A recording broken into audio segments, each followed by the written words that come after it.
Cipher के जरिए अमरीकी साजिश का बानी पीटीआई का इल्जाम सरासर झूठ है। बानी पीटीआई को हटाने में अमरीका का कोई किरदार नहीं। अमरीका पाकिस्तान में किसी खास हुकूमत की हिमायत नहीं करता।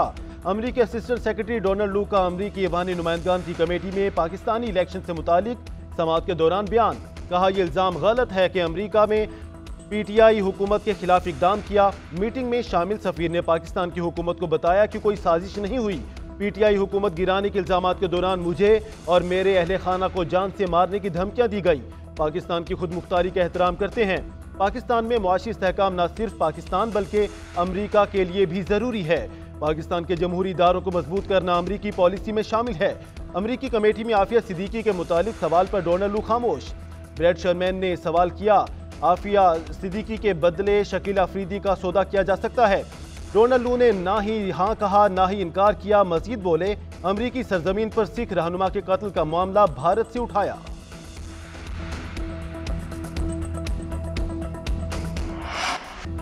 अमरीकी असिस्टेंट सेक्रेटरी डोनाल्ड लू ने कहा, पाकिस्तान में इंतखाबी अमल में मुदाखलत या धोखाधड़ी के इल्जामात की छानबीन होनी चाहिए। इंतखाबी नताइज मुरतब करने के दौरान कुछ बेज़ाब्तगियों को नोट किया गया। इंतखाबात में बेज़ाब्तगियों को देखना इलेक्शन कमीशन का काम है। इलेक्शन कमीशन शफाफ तरीके से बेज़ाब्तगियों के जिम्मेदारों का एहतसाब करे। अमेरिका इंतखाबी बेज़ाब्तगियों की तहकीकात को गौर से देख रहा है। पाकिस्तानी अवाम ने जिस दहशतगर्दी का सामना किया किसी और ने नहीं किया। अफगान सरजमीन पर पाकिस्तानी इलाकों में हमले किए गए। अफगान तालिबान यकीनी बनाए कि उनकी सरजमीन दहशतगर्द हमलों के लिए इस्तेमाल न हो। कमेटी चेयरमैन ने कहा, अफगान जंग और फौजी इनखला के बाद से खित्ता गैर मुस्तहकम है। डोनाल्ड लू के बयान के दौरान बानी पीटीआई के लिए नारेबाजी हंगामे की कोशिश करने वाले अफराद को बाहर निकाल दिया गया।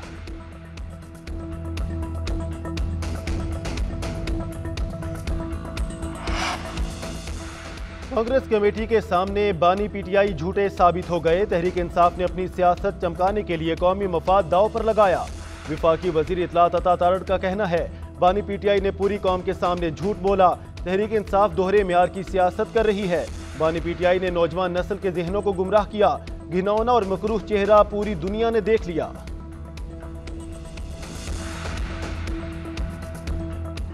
इतनी अजीम कुर्बानियों के बाद, बेपनाह तवानाइयाँ खर्च करने के बाद इस दहशतगर्दी का वापस आना एक किसी भी अलमिया से कम नहीं। दहशतगर्दों का चंद दिन पहले मुकाबला किया और उन तमाम दहशतगर्दों को जहन्नम वासिल किया और साथ जामे शहादत नोश किया। इससे बड़ी वतन के साथ वालिहाना मोहब्बत, कुर्बानी और एहसार का और कोई, मैं समझता हूँ कि मिसाल नहीं दी जा सकती। सरहद पार से दहशतगर्दी बर्दाश्त नहीं कर सकते। हमसाया मुल्क की जमीन दहशतगर्दी के लिए इस्तेमाल हो रही है। पाकिस्तान की सरहदें दहशतगर्दी के खिलाफ रेड लाइन हैं। वज़ीर आज़म शहबाज शरीफ का दो टोक पैगाम। कहते हैं, हमसाया बरादर मुल्क के साथ अमन के माहौल में रहना चाहते हैं, बरादराना ताल्लुक और तिजारत चाहते हैं। माजी में कुर्बानियाँ देकर दहशतगर्दी खत्म कर दी थी। बेपनाह वसाइल खर्च करने के बाद दहशतगर्दी का वापस आना अलमिये से कम नहीं। हमसाया ममालिक से गुजारिश है कि आएँ और बैठें। हम मिलकर दहशतगर्दी के खिलाफ लाहे अमल तैयार करेंगे। विफाकी काबीना के इजलास में अमीर अली दहशतगर्द हमले के शोहदा को खिराजी अकीदत पेश किया गया।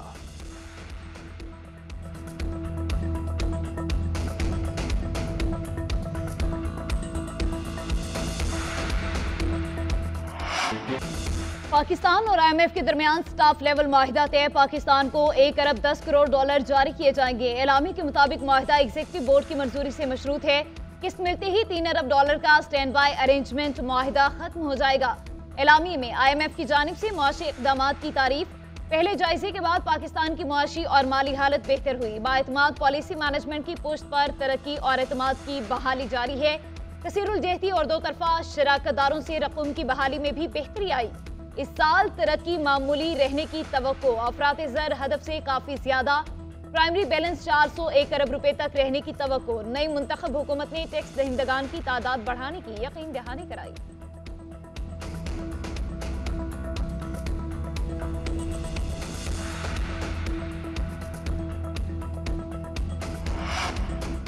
पाकिस्तान को IMF के नए प्रोग्राम की जरूरत है। कोशिश करेंगे कम से कम कर्ज लें। आहिस्ता आहिस्ता कर्ज से जान छुड़ा लेंगे।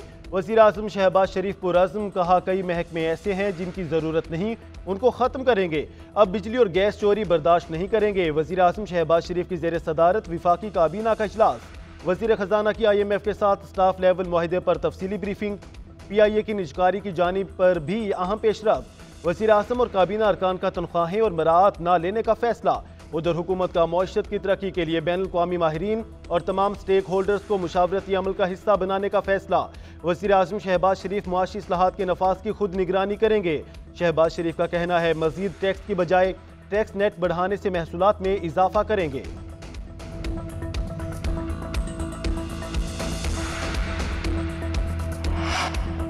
खुसूसी सरमायाकारी सहूलत काउंसिल की एपेक्स कमेटी का तारुफी इजलास आज होगा। वज़ीर आज़म शहबाज शरीफ SIFC इजलास की सदारत करेंगे। आर्मी चीफ भी इजलास में शरीक होंगे। साबिक निगरान वज़ीर आज़म अनवारुल हक काकड़ और साबिक निगरान काबीना भी मदऊ।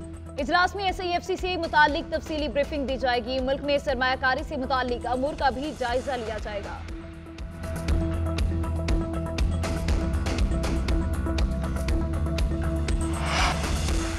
हाउसिंग सोसाइटी वाले सीधा साधा धंधा कर रहे हैं। पैसा कमाना है तो कमाएं, शहीदों को बीच में मत लाएं। निजी हाउसिंग सोसाइटी से मुतालिक केस की समाअत के दौरान चीफ जस्टिस के रिमार्क्स। सोसाइटी शोहदा के वरसा और जंग में जख्मी होने वालों को प्लॉट्स देती है, वकील के रिमार्क्स। जस्टिस इरफान सादत ने सवाल किया कि क्या सोसाइटी सिर्फ शोहदा के लिए काम करती है।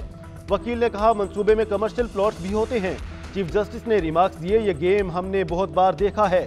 इस मामले में 3 मरकजी किरदार हैं, परवेज मुशर्रफ, परवेज इलाही और निजी हाउसिंग सोसाइटी।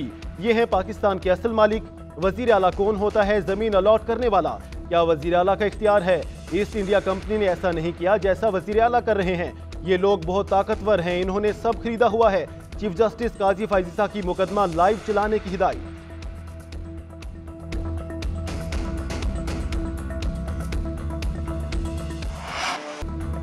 क्या एक हेड कांस्टेबल के बयान पर साबिक वज़ीर आज़म को गद्दार मान लें? क्या रैली निकालना या सियासी जमात का कारकुन होना जुर्म है? जस्टिस जमाल मंदखेल के नुमाए के मुकदमात की समाअत के दौरान रिमार्क्स। मुलजिमों के खिलाफ सबूत नहीं, सिर्फ पुलिस के बयानात हैं। सरकारी वकील ने मौक़िफ़ इख्तियार किया कि मुलजिमों ने ISI कैंप पर हमला किया। जस्टिस जमाल मंदखेल ने रिमार्क्स दिए कि आपको फिर इल्म ही नहीं कि दहशतगर्दी होती क्या है। दहशतगर्दी Sania army public school Peshawar और कोयटा कचहरी में हुई थी। रैलियां निकालना कहां से दहशतगर्दी हो गई? असल दहशतगर्दों को पकड़ते नहीं, रैलियों वालों के पीछे लगे हैं। जस्टिस हसन अजहर रिजवी ने रिमार्क्स दिए कि क्या बम धमाके वालों की साजिश कभी पकड़ी गई? असल दहशतगर्दों की साजिश पकड़े तो कोई शहीद न हो। सुप्रीम कोर्ट ने सानिया नोमई के 5 मुलजिमों की जमानत मंजूर कर ली।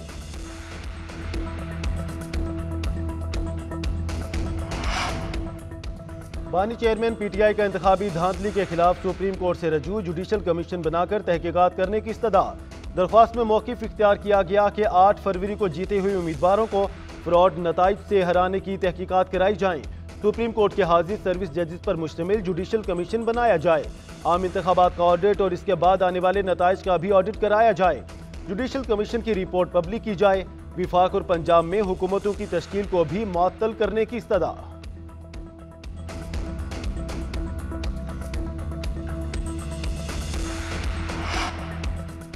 साइफर केस में सजा के खिलाफ अपीलों पर समाअत। बानी PTI के वकील सलमान सफदर के दलाइल मौक़िफ़ इख्तियार किया कि 10 गवाह ऐसे हैं जिनके वकला की गैर मौजूदगी में बयानात रिकॉर्ड करवाए गए। अदालत सरकारी वकील देने की मजाज नहीं। जस्टिस गुल हसन औरंगजेब ने रिमार्क्स दिए कि काउंसिल देने से कोई मुतालिक अदालती फैसले मौजूद हैं।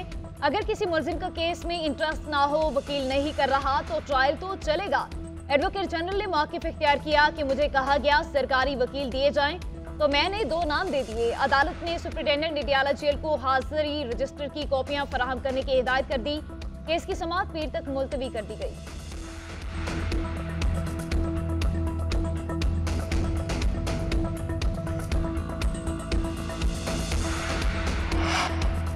अदलिया पर एतमाद है, उम्मीद है इंसाफ जरूर मिलेगा। चेयरमैन PTI बैरिस्टर गौहर का कहना है हसन और हुसैन नवाज 7 साल बाद आए और दूसरे दिन मुकदमात खत्म हो गए। हम भी अदलिया से इंसाफ चाहते हैं। उमर अयूब बोले दहशतगर्दी के खिलाफ हुकूमत के इक़दामात नजर नहीं आ रहे। फासिस्ट लोग हुकूमत में बैठे हैं। जब तक बानी PTI जेल में है कोई मुज़ाकरात नहीं होंगे। बुनियादी हकूक सल्ब किए तो लॉन्ग मार्च समेत हर ऑप्शन मौजूद है। ये हुकूमती रवैये पर मुनहसर है कि वो कैसे रद्द अमल देते हैं।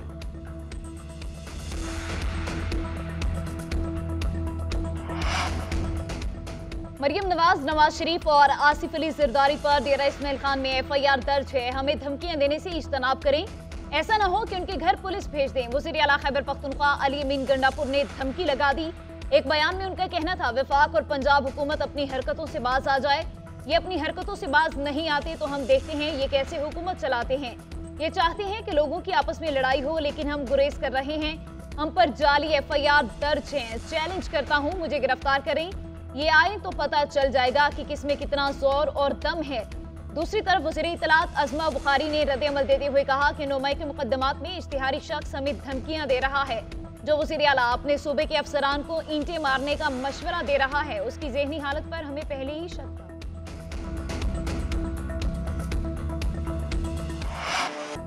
सेनेट इंतखाबात के लिए मुराद सईद और आजम सवाती के कागजात नामजदगी मुस्तरद। इलेक्शन कमीशन खैबर पख्तूनख्वा ने सेनेट इंतखाबात के लिए कागजात नामजदगी की स्क्रूटनी के बाद लिस्ट जारी कर दी।